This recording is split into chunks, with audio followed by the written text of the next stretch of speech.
সমুদ্র থেকে আমরা প্রথম যে বার্তা চিঠি চাই 2024-এর জুলাই আগস্টের গণবিপ্লবের পর দিচ্ছেন আমার ভাই ফারাবী সহ আশিকে রাসূলকে কেন এখনো কারাগারে বন্দী করে রেখেছেন? বিসমিল্লাহির রহমানির রহিম। প্রিয় দর্শক, আওয়ামী লীগের পতন হয়েছে বৈষম্য দূর করার জন্য। একটি বিপ্লবী সরকার ক্ষমতায় আসার পর যদি পুনরায় বৈষম্য প্রতিষ্ঠিত হয় তাহলে এটি বিপ্লবী সরকারের জন্য দুঃখজনক, লজ্জাজনক।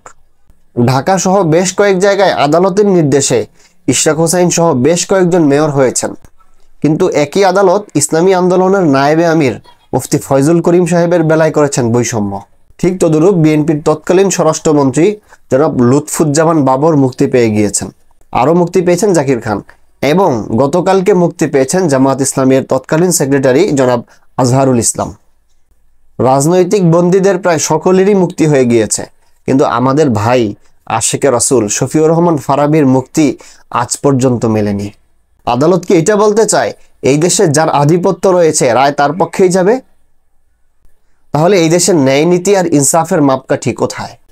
বেশ কয়েকটি ঘটনা দেখে এই কথাই বলতে বাধ্য হচ্ছি, একটি বিপ্লবী সরকার ক্ষমতায় এসে যদি এতটুকু ইনসাফ করতে না পারেন তাহলে আপনাদের জন্য রক্ত দেওয়া আমাদের শহীদদের জন্য বৃথা ছিল কিনা? এই দেশের তাওহীদি জনতা যে আপনাদের পাশে ছিল সেটাও কি বৃথা ছিল? মাথায় এই প্রশ্ন বারবার ঘুরতে থাকে, শুধুই আপনাদের সামান্য কিছু কর্মকাণ্ডের কারণে। আজকেও এমন বৃষ্টির মধ্যে বাইতুল মোকাররমের সামনে আমাদের ভাই আসিফ আদনান সহ সকলেই আন্দোলন করেছে শফিউর রহমান ফারাবীর মুক্তির জন্য। কোন জায়গায় গেলে ফারাবীর মুক্তি হবে এটা আমরা স্পষ্ট জানতে চাই।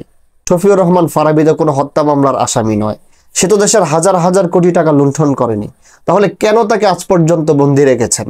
একজন মানুষ যে সামাজিক যোগাযোগ মাধ্যমে নিজের মত স্বাধীনতা প্রকাশ করেছে, তার শাস্তি এত বড় হতে পারে?